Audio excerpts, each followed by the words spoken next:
just so you understand the difference in terms of the needles, the most common one that's used is a 25 gauge.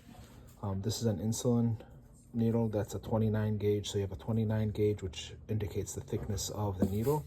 You have a 25 gauge, 22 gauge, and an 18 gauge. This one we don't inject anyone with this one. This one is quite thick.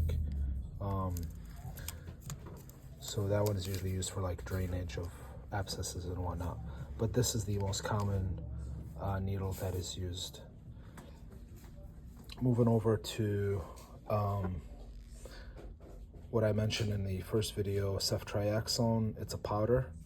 And the way this is going to be mixed is by mixing 2.2 mLs of the xylocaine and putting it into this vial here, mixing it really well, and pulling it out with the syringe before administration.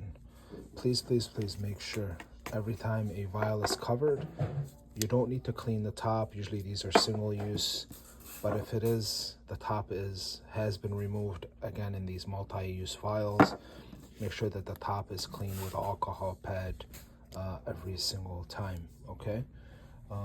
Now what I'll do is I'm gonna go ahead and pull the two most commonly used medications that are given in the clinic, is both generic ketorolac or brand Toradol and dexamethasone.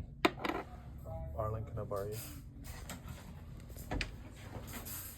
Keep recording. Okay. So what you want to do is obviously get the syringe, make sure that it's logged.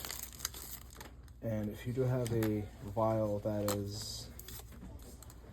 doesn't have a cap on it, please clean the top really well.